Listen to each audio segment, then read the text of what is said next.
Hi, Scott Orlin with CINEMA-Magazine. A new film is coming your way. It is called Freaky, and wouldn't be happening if it weren't for the talents of this man, the writer and the director, Chris Landon.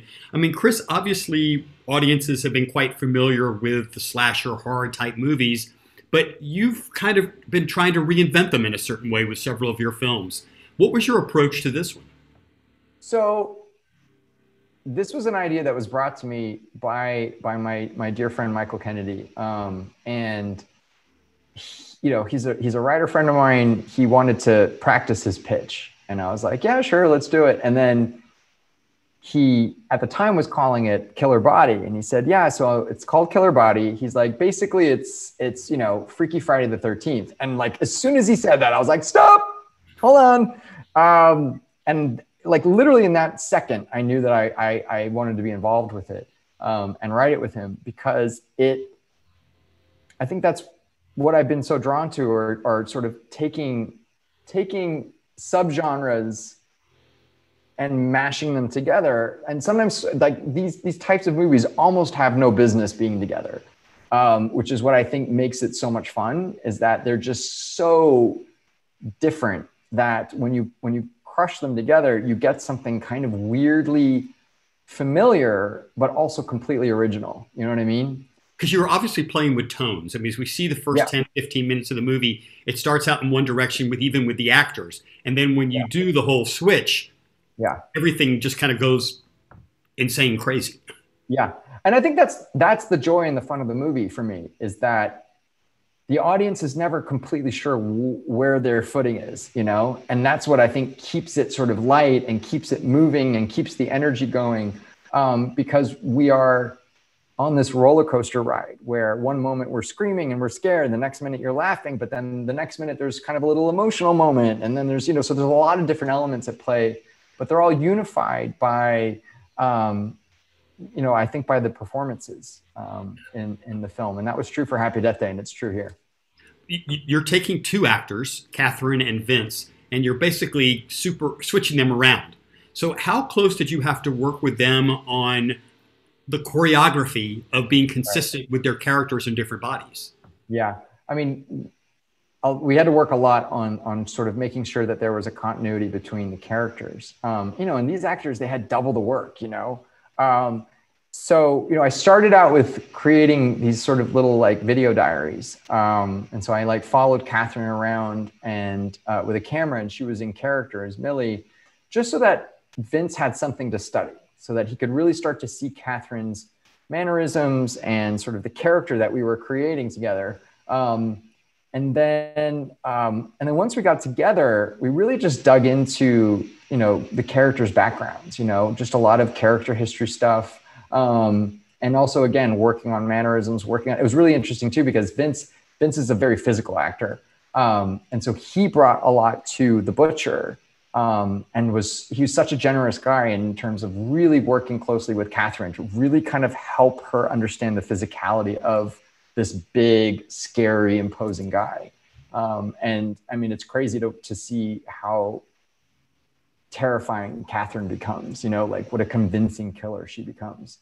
Speaking of killers, I mean, obviously, if you look at the DNA of Hollywood, there have been almost every conceivable option of how to kill somebody, murder them. You presented a few here that I haven't seen. I don't think we're going to look at a tennis racket in the same way again. So how inventive does one have to be in giving an audience something different? Yeah, I mean, I derive probably way too much pleasure figuring out ways to kill people. And I think it's cathartic. So, I mean, I really do have this weird knack for coming up with funny ways for people to die. So it wasn't difficult for me to do it. It's really just the fun. It's the fun. The hard part is figuring out how you're actually going to do it, how you're going to pull it off. Because some of the deaths in the movie were like just logistically very complicated, especially because I'm kind of a diehard practical fan. So I want to do things real and in camera. So that's definitely a big challenge. But yeah, I mean, some of the deaths are just so like over the top and fun and crazy, but you want them to be memorable, you know what I mean? Because they can't always just be like a knife in someone's stomach, you know, like that gets boring. So, and it's like Final Destination, like that's a franchise that I think is always had a very joyful time killing people in pretty inventive ways. So, you know, it's fun to have movies to look to. What does it say about us as a society when it comes to these type of movies that we love our protagonists to be teenagers? I think that for a lot of people, I would say most people, you know, your teenage years are your most formative years. And it's when you're sort of caught between, you're in this limbo. You're still a kid, but you're becoming an adult. Your emotions are running high. Everything is super intense. And so I think in that heightened space of being a teenager, there's so much that you can mine creatively there. Because and it's always just sort of, you're always mirroring this experience of growth, you know? And so that's why I think we love the sort of teen horror trope. Because being a teenager is a horror movie for many, many, many people. You know, I can speak for myself, you know, like all of your body's changes, which is like a horror show. You know, getting bullied, you know, is a horror show. So I think that like all of these different things feel horrific. And so I think it's just like, it's a very ripe space. You talked before about growth, and I wanted to ask you about your growth as a director, because I mean, you've dabbled in several different types of films before. How do you see your evolution going? I mean, are you just trying to build up a certain type of resume and then there's going to be a Saving Private Ryan somewhere in the mix? Or, you know, I think for me, it's what I've learned over the years, you know, is that I have to be drawn to something, whether it's something that I create on my own, or if it's a book or, you know, an article that I adapt or whatever. I need a very personal connection to the material. It has to be emotional for me. And it kind of is like a love at first sight thing now. I think fatherhood has changed me a lot. And I think it's why a lot of my earlier work was sometimes just really dark, and to some degree, a little bit cynical.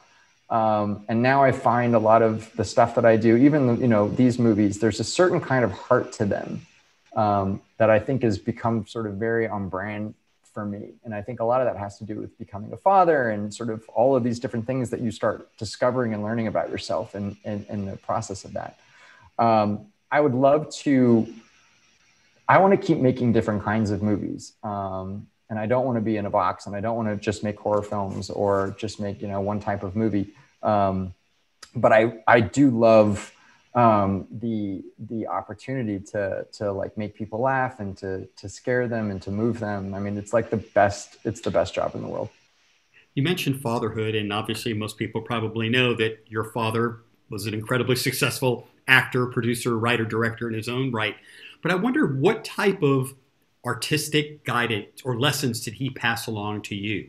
Were there certain things about the business that he kind of put in your hands? He did. And it wasn't like he sat me down and said, okay, these are the lessons you need to learn. It was all by example. He led by example, and I spent a lot of time with him when I was a kid on set. And I, first and foremost, I saw someone who was deeply enriched and satisfied by his work. He lived his job, and it made him very happy. And so that was something that I think I really took notice of pretty early on. He also loved working with people. He loved his crews, and they loved him. And so that was something, that was a work ethic that I wanted to bring into sort of my own career. I wanted to make everyone on my sets feel appreciated and included and heard.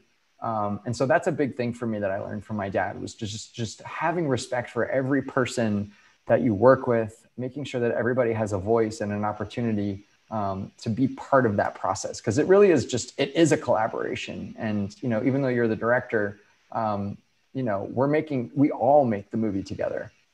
And a last question for you, because you talked about acceptance and inclusion. When one looks back on kind of the history of some of these movies, it was very homogeneous, very white. And, now when you're seeing it, I love the diversity factor. I mean, you kind of have a little bit of everything. How important is that representation? I mean, I think the representation is essential and it's vital. And I think that people want to see themselves on screen, you know, and not just in a sort of like, oh, I relate to that character, but in aspirational ways, in ways that feel recognizable, that feel authentic. You know, I grew up watching horror movies, and there weren't any out gay characters in slasher movies. Like, that didn't exist. And so, you know, this, even writing Freaky with Michael, like, we said, okay, we're gonna have a young kid in this movie who is not struggling with his sexuality. He's not coming out.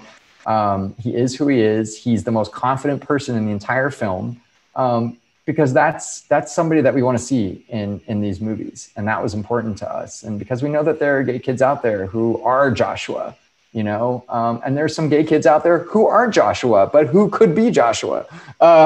So I think it's important to make sure that you have diversity and inclusion in your films, you know. Well, I have to congratulate you. I was thoroughly entertained watching this. It's not my sweet spot for this type of movie. And in about 15, 20 minutes, when it started to turn, I went, I'm enjoying this. So, yeah.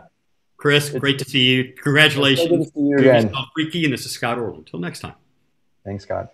Be well.